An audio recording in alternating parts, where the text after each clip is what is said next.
सांसद धर्मेंद्र यादव पहुंचे, भुवर अखाड़ा हुआ वह स्वागत, सरकार पर जमकर बरसे। आजमगढ़ सदर में समाजवादी पार्टी के सांसद धर्मेंद्र यादव आज जौनपुर के प्रतिष्ठित भुवर अखाड़ा पहुंचे, जहां उनका जोरदार और भव्य स्वागत किया गया। सांसद के आगमन पर कार्यकर्ताओं और स्थानीय जनता ने गर्मजोशी में उनका अभिनंदन किया। उन्हें अंग वस्त्र, समृद्धि चिन्ह और पारंपरिक गदा भेंट कर सम्मानित किया गया। इस अवसर पर मीडिया से बातचीत करते हुए धर्मेंद्र यादव ने प्रदेश सरकार को तीखे हमले किए। उन्होंने आरोप लगाया कि करनी सेना जैसे संगठनों को सरकार का संरक्षण प्राप्त है, जिसकी वजह से प्रदेश में लगातार गुंडागर्दी और अराजकता फैल रही है। उन्होंने कहा कि अगर सरकार चाहती है तो एक दिन में यह सब खत्म हो सकता है, लेकिन दुर्भाग्यवश इन्हें खुद सरकार का समर्थन मिल रहा है। वक्फ बोर्ड संशोधन विधेयक पर उन्हें सरकार की मंशा पर सवाल उठाया और कहा कि सरकार की कार्यशैली पूरी तरह संदेहास्पद है। इस सरकार पर विश्वास करना मुश्किल है और मुसलमानों की जमीन छीनने की सीधी कोशिश कर रही है। प्रदेश में भाईचारे और शांति का माहौल सरकार की नीयत के चलते दिन ब दिन बिगड़ता जा रहा है। अपने संबोधन में उन्होंने भुवर अखाड़ा और वहां के युवाओं की खुलकर सराहना की और उन्होंने कहा कि यह अखाड़ा हमारी प्राचीन संस्कृति और परंपरा का प्रतीक है। यहाँ के युवा कुश्ती जैसे परंपरागत खेलों में न केवल क्षेत्र का नाम रोशन कर रहे हैं, बल्कि प्रदेश और देश में भी अपना पहचान बना रहे हैं। उन्होंने अखाड़ा संचालक भुवर यादव को बधाई भी दी और कहा कि ग्रामीण क्षेत्र में खेलों को बढ़ावा देना एक अनुकरणीय पहल है और जिससे युवाओं ने नया जोश और विश्वास पैदा हो रहा है। इस कार्यक्रम में संगड़ी विधायक डॉक्टर एच.एन. सिंह पटेल, भुवर यादव के बड़े भाई और पूर्व नगर अध्यक्ष हरिशंकर यादव, राधेश्याम यादव, रविशंकर यादव समेत सैकड़ों कार्यकर्ता एवं स्थानीय लोग मौजूद रहे। सर, ये अभी रामजीलाल सुमन के मुद्दे पर करनी सेना जिस तरीके से प्रेशर पॉलिटिक्स कर रही है, हम सरकार से अपनी बात मनवा लेंगे, इसको आप किस रूप में देख रहे हैं? उनकी बात है क्या? सरकार ही चलवा रही है करनी सेना, और जिस तरीके का अराजकता और गैर कानूनी तरीका अख्तियार किया हुआ है, सरकार चाहे तो 1 घंटे भी ये सेना न चले, लेकिन खुद उत्तर प्रदेश के मुख्यमंत्री जी और उत्तर प्रदेश की सरकार इस चीज़ को प्रोत्साहित कर रही है।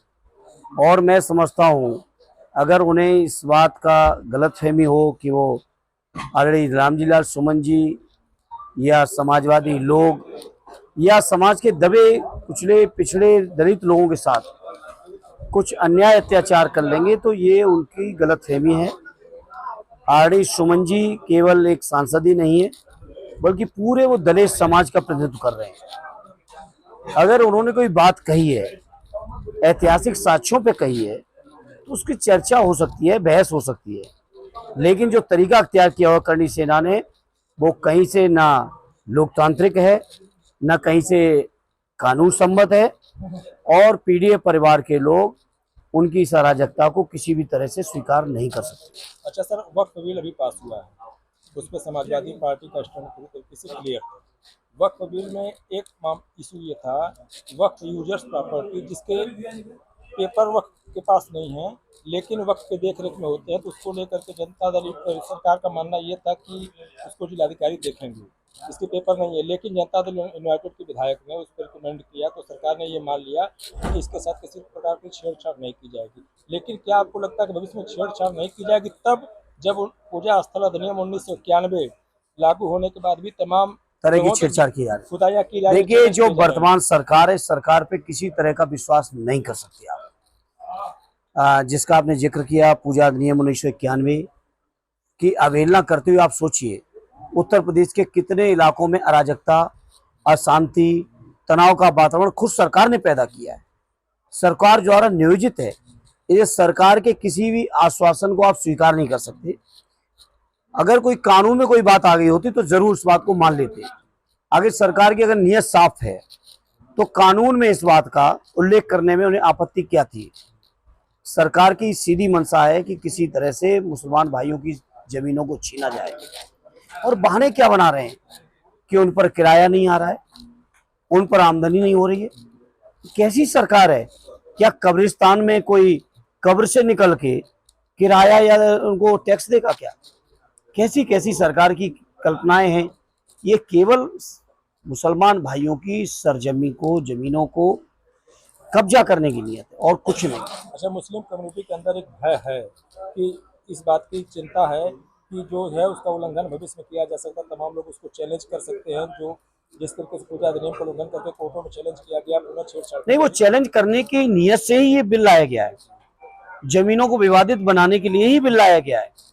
नहीं तो अच्छा भला चल रहा था, वक्फ के लोग अपना अपना काम कर रहे थे, जिन्होंने डोनेट किया था, जिस उद्देश्य से किया था, सब चीजें सही थी।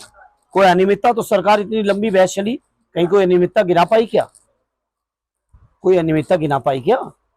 सरकार केवल आमदनी देख रही है। सरकार को कब्रों में भी आमदनी चाहिए, सरकार को लाशों में भी आमदनी चाहिए, सरकार को कफन पे भी जीएसटी लगाना है। आखिर ये सरकार के अंदर कुछ संवेदना है या नहीं है? अभी आप यहाँ पे आए हैं, ये भुअर अखाड़ा पूरे पूर्वांचल में जाना माना सेंटर है, जहाँ पे तमाम भटके हुए नौजवान जो है एक नई दिशा की तरफ जा रहे हैं कुश्ती पहलवानी के माध्यम से। क्या करना? मैं शुभकामनाएं देता हूँ, बधाई देता हूँ भुअर अखाड़ा के सभी संचालकों को, और शुभकामनाएं देना चाहता हूँ यहाँ के इस पहलवान साथियों को जो रात दिन मेहनत करके इस क्षेत्र का, जिले का नाम रोशन कर रहे हैं देश और प्रदेश में। उनको सबको बहुत बहुत बधाई देता हूँ।